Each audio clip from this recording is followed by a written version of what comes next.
Mon père a choisi mon cousin plutôt que moi, a financé son avenir et a ruiné le mien, mais le karma l'a laissé noyer dans le regret alors que je bâtissais ma propre vie. Je n'aurais jamais imaginé raconter cette histoire, mais la voici. J'ai 28 ans et j'ai traversé une vie plutôt difficile, surtout en ce qui concerne ma famille. Ma mère est morte en me donnant naissance, ce qui a, je suppose, donné le ton à la relation que j'ai eue avec mon père. Il n'a jamais vraiment fait son deuil et m'a toujours traité comme si j'étais la raison de sa mort. Naturellement, je n'ai aucun souvenir d'elle, mais mes proches m'ont souvent raconté à quel point elle était heureuse de m'avoir. Elle avait toujours rêvé d'être mère et avait connu des années de problèmes de fertilité avant de finalement tomber enceinte de moi. Cette connaissance ne fait que rendre la situation encore plus déchirante car elle avait enfin réalisé son rêve pour qu'il soit tragiquement écourté. En grandissant, notre maison était remplie de photos de ma mère. Mon père avait tout laissé en l'état, comme si la maison était un sanctuaire dédié à sa mémoire. Ses vêtements pendaient encore dans le placard, ses livres garnissaient les étagères. J'avais l'impression de vivre avec le fantôme d'une femme que je n'aurais jamais la chance de connaître. Parfois, je me faufilais dans leur chambre pour toucher ses affaires, essayant désespérément de créer un lien avec cette mère que je n'avais jamais rencontrée. Ma relation avec mon père était quant à elle totalement différente. Il était là physiquement, mais émotionnellement, il aurait aussi bien pu être sur une autre planète. Il faisait le strict minimum. Il s'assurait que j'étais nourri, habillé et que j'allais à l'école à l'heure. Mais il n'y avait aucune chaleur, aucune affection. Pas de câlin, pas de mots d'amour, pas même une simple tape dans le dos pour me féliciter. Je me sentais comme un étranger dans ma propre maison. La plupart du temps, mon père ne me regardait même pas, encore moins ne me parlait. Quand il le faisait, c'était généralement pour me critiquer ou me comparer à mon cousin Lucas. Le père de Lucas, mon oncle, est mort dans un accident de voiture quand Lucas avait 7 ans, alors mon père l'a pris sous son aile. Je me souviens encore du jour où nous avons appris la mort de mon oncle. C'était un mardi après-midi pluvieux, et j'étais assis à la table de la cuisine en train de faire mes devoirs quand le téléphone a sonné. Mon père a décroché, et j'ai vu son visage se décomposer en écoutant son interlocuteur. C'était la première et seule fois où je l'ai vu pleurer. Après avoir raccroché, il s'est assis lourdement à table et a fixé le vide pendant ce qui m'a semblé être des heures. Lucas a commencé à passer beaucoup plus de temps chez nous après cela. Au début, j'étais content car je pensais qu'avoir un autre enfant à la maison rendrait les choses plus amusantes et aiderait peut-être mon père à s'ouvrir. Mais j'ai vite compris que la présence de Lucas ne faisait qu'empirer notre relation. Il me demandait souvent pourquoi je ne pouvais pas être plus comme Lucas ou me reprochait des choses que Lucas n'aurait jamais faites.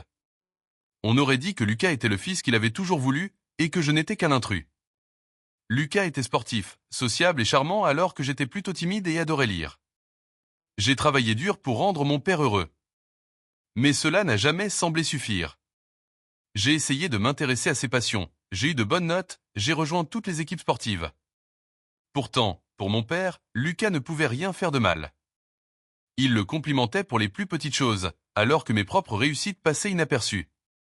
Quand j'avais environ 12 ans, j'ai gagné un concours scientifique à l'école.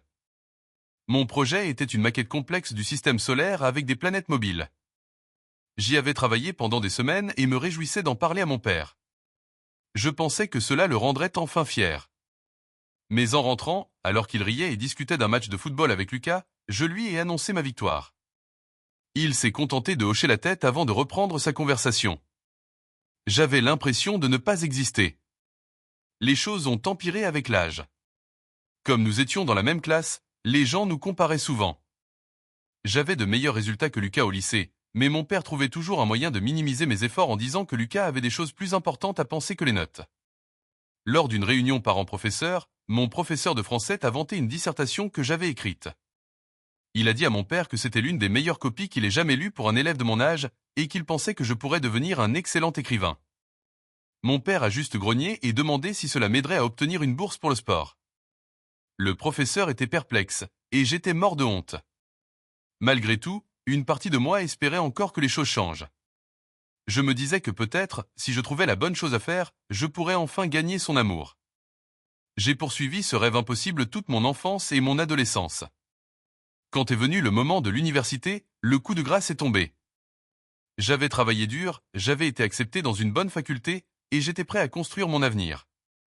Je savais que l'argent serait serré, mais je pensais que mon père contribuerait au moins un peu.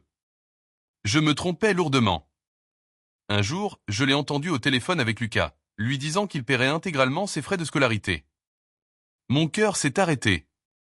Quand je lui ai demandé s'il pouvait m'aider aussi, il m'a regardé comme si j'étais fou et m'a répondu que Lucas en avait plus besoin et qu'il ne pouvait pas payer pour nous deux. C'est comme cela que mes rêves d'études se sont envolés. J'ai essayé de m'en sortir seul en travaillant le soir et le week-end dans un café du coin, en postulant à toutes les bourses possibles. Mais ce n'était pas suffisant. Le stress était insoutenable. Entre les cours, le travail et le sommeil, quelque chose devait lâcher. Après le premier semestre, j'ai dû abandonner. Je ne pouvais tout simplement pas me le permettre. Les petits boulots que je trouvais ne couvraient même pas les frais d'inscription. Pendant ce temps, Lucas vivait sa meilleure vie dans une grande université, entièrement financée par mon père. Sur les réseaux sociaux, il postait des photos de sa résidence étudiante chic, de ses voyages, de son nouvel ordinateur portable. Chaque publication était comme un coup de couteau. Ce moment a été celui de la rupture. J'ai rassemblé mes affaires et je suis parti, coupant tout contact avec mon père et Lucas. Cela a été extrêmement douloureux, mais je savais que je devais quitter cet environnement toxique. Je ne supportais plus de vivre dans l'ombre de ma mère morte et du cousin qui m'avait remplacé dans le cœur de mon père. Les années suivantes ont été difficiles, pour le moins que l'on puisse dire. J'ai enchaîné les petits boulots comme serveur, ouvrier du bâtiment, employé de station-service de nuit. Tout pour garder un toit sur ma tête et de quoi manger. C'était dur, surtout quand je voyais les publications de Lucas sur ses expériences universitaires et son super travail après son diplôme. Mais malgré tout, j'ai lentement construit ma vie, à mes propres termes. Aujourd'hui, j'ai un travail stable, rien d'extraordinaire, mais cela paie les factures. Je suis gérant dans une librairie locale. Ce n'est pas la carrière dont je rêvais, mais je trouve du réconfort dans les livres. Je reprends aussi des cours du soir à l'université pour obtenir enfin ce diplôme. Ce n'est pas facile, mais au moins, je le fais par moi-même. En chemin, je me suis fait de vrais amis, des gens qui m'acceptent tel que je suis, pas comme ils voudraient que je sois. Ils sont devenus la famille que je n'ai jamais eue. Nous organisons des soirées-jeux, nous partons en camping quand nous pouvons, et nous nous soutenons quoi qu'il arrive. Ce n'est pas parfait, mais c'est ma vie. Et cela fait toute la différence. Je pensais avoir tourné la page, mais la vie a un sens de l'humour particulier. Hier, j'ai reçu un appel d'un numéro inconnu. À l'autre bout du fil, la voix de mon père. 3 ans sans un mot, et maintenant, il me contactait pour demander de l'aide. Je ne sais pas trop quoi ressentir, mais une chose est sûre, je ne suis plus ce gamin désespéré pour son approbation. Mise à jour 1. Cela fait une semaine depuis l'appel inattendu de mon père, et j'essaie encore de digérer tout cela. Entendre sa voix a réveillé une tonne de souvenirs, la plupart pas très joyeux. Il a commencé par des banalités, demandant comment j'allais. C'était gênant, comme s'il essayait de faire comme si ces dernières années n'avaient pas existé. Puis il est passé au vrai sujet, il avait besoin d'argent. Beaucoup d'argent. J'étais tellement choqué que je ne pouvais même pas répondre. Cet homme qui ne m'avait jamais donné un centime pour mes études, qui avait toujours choisi Lucas plutôt que moi. Maintenant, c'est moi qui l'appelais à l'aide? L'ironie était palpable. Quand j'ai enfin retrouvé ma voix, je lui ai demandé pourquoi il venait vers moi. Je lui ai demandé si Lucas, son fils en or, ne pouvait pas l'aider. Mon père est resté silencieux un moment avant de marmonner que Lucas était trop occupé avec son nouveau travail et qu'il ne pouvait pas l'aider pour le moment. J'ai ri. Après des années à m'entendre dire que Lucas était meilleur, qu'il méritait plus que moi. Maintenant, c'était à moi de voler à son secours? Je lui ai dit clairement ce que j'en pensais. Je lui ai suggéré d'aller plutôt voir Lucas, puisque c'était toujours lui qui comptait. Il y a eu un long silence. Puis mon père a commencé à parler de regrets, de vouloir arranger les choses. Mais je l'ai interrompu. Je lui ai dit que c'était trop peu, trop tard. J'ai raccroché peu après. En posant le téléphone, j'ai ressenti un mélange étrange. Une partie de moi se sentait coupable car après tout, c'était toujours mon père. Mais une autre partie, plus grande, se sentait libérée. Pour la première fois, je m'étais tenu debout face à lui. Je n'avais pas cédé à ce besoin maladif d'approbation qui m'avait rongé si longtemps. Les jours suivants ont été difficiles. Je n'arrêtais pas de repenser à cette conversation. J'ai repensé à toutes les fois où j'avais eu besoin de lui, pas seulement pour l'université, mais pour les petites choses comme les activités scolaires, les conseils, apprendre à conduire. Je me souviens de ma première rupture amoureuse à 16 ans. Elle s'appelait Sarah, et je pensais que c'était la femme de ma vie. Quand elle m'a quitté pour un joueur de football, j'étais dévasté. Je suis rentré chez moi, les yeux rouges, et mon père était affalé sur le canapé devant la télévision. Il a à peine levé les yeux. Quand je me suis arrêté, espérant qu'il me demande ce qui n'allait pas, il a juste grogné que je cachais l'écran. Ou le jour où j'ai eu mon permis de conduire. La plupart de mes amis avaient appris avec leur père. Pas moi. J'ai dû supplier notre voisin, Monsieur Lefebvre, de m'apprendre. Quand je suis rentré fier de mon permis, mon père était dans le garage avec Lucas. Je leur ai montré mon précieux sésame. Lucas m'a félicité. Mon père a juste hoché la tête avant de revenir à son explication sur le moteur. Je ne crois pas qu'il m'ait jamais laissé conduire sa voiture.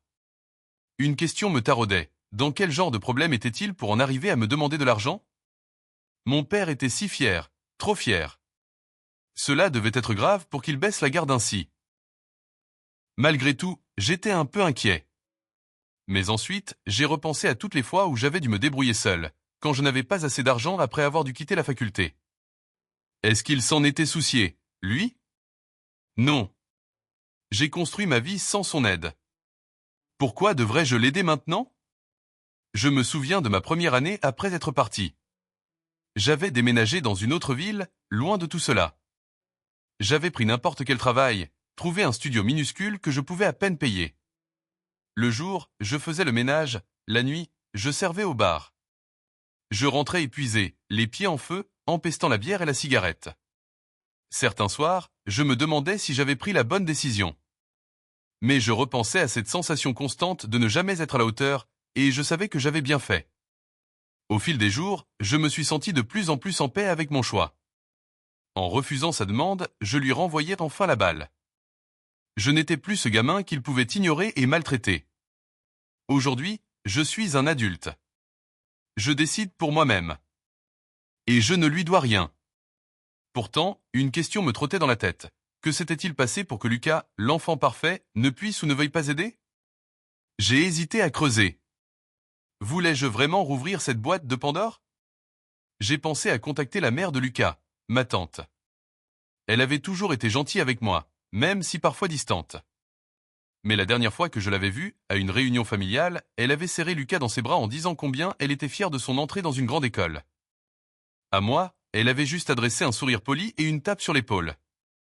J'ai décidé de ne pas l'appeler. Je ne sais toujours pas quoi faire. Une partie de moi veut oublier le passé et se concentrer sur mon avenir. Mais une autre ne peut s'empêcher de se demander ce qui se passe entre mon père et Lucas maintenant.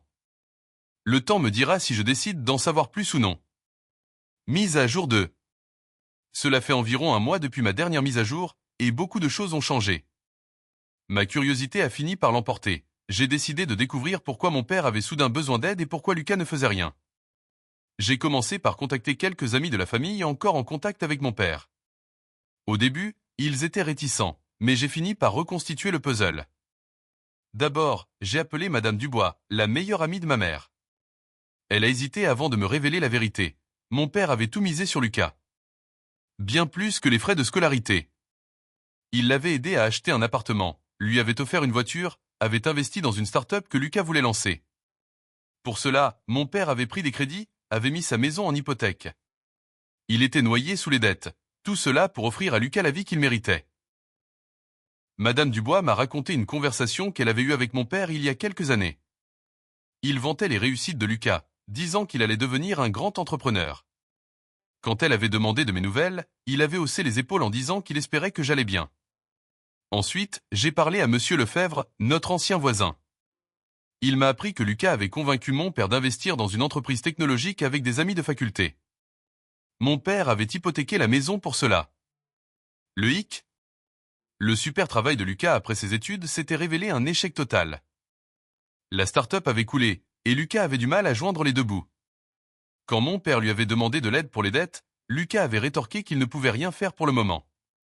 Monsieur Lefebvre avait même assisté à une dispute entre eux. Lucas était arrivé dans une voiture flambant neuve, et mon père l'avait confronté à l'échec de l'entreprise.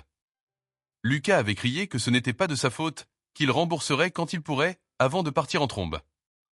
J'avoue qu'une partie de moi a ressenti une satisfaction malsaine. Après des années de comparaison, le fils en or n'était finalement pas si parfait. Mon père avait tout misé sur lui pour se retrouver ruiné. Mais surtout, je me sentais juste fatigué. fatigué de ce drame, de cette douleur persistante. J'ai pensé à ce qu'aurait été ma vie si mon père avait investi en moi comme il l'avait fait pour Lucas. Peut-être que j'aurais eu mon diplôme, un meilleur travail. Mais peut-être aussi que je n'aurais jamais appris à me débrouiller seul. Je me souviens des nuits passées à étudier après des journées épuisantes, de mon petit studio mal chauffé, des nouilles instantanées à 1 euro. Cela a été dur, mais cela m'a forgé. J'ai fini par envoyer un message à mon père. Je lui ai dit que je savais tout pour Lucas et les dettes. Je n'ai pas proposé d'aide, mais je n'ai pas non plus jubilé. Juste, et j'espère que tu vois maintenant les conséquences de tes choix. Il m'a répondu des heures plus tard. Un long message d'excuses. Il disait savoir qu'il avait été injuste, que son chagrin l'avait aveuglé. Il a parlé de ma mère, disant qu'elle aurait été fière de l'homme que je suis devenu. Il a demandé si nous pouvions nous voir. J'ai longuement réfléchi. Il y a encore en moi ce petit garçon qui veut l'amour de son père. Une partie de moi voulait dire oui, imaginer une réconciliation magique. Mais l'adulte que je suis aujourd'hui sait que ce n'est pas si simple. J'ai pensé à mon diplôme obtenu sans lui, à mon premier appartement meublé avec des occasions, à ma promotion à la librairie que je n'avais partagée qu'avec mes amis. Finalement, je lui ai répondu que je n'étais pas prêt à le revoir. J'ai accepté ses excuses, mais j'ai été clair. Des mots ne pouvaient pas effacer des années de négligence. J'avais besoin de temps. Et surtout, je ne paierai pas ses dettes. En écrivant ces lignes, je ressens un soulagement. Pas du bonheur, non. Mais comme un poids en moins.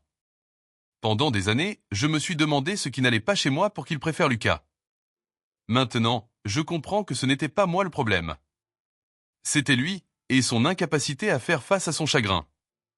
Je ne sais pas ce que l'avenir nous réserve. Peut-être qu'un jour, nous aurons une vraie conversation. Peut-être pas. Pour l'instant, je me concentre sur ma vie. Je continue mes cours du soir, je construis des relations avec des gens qui m'apprécient pour qui je suis. La semaine dernière, j'ai aidé mon amie Léa à emménager.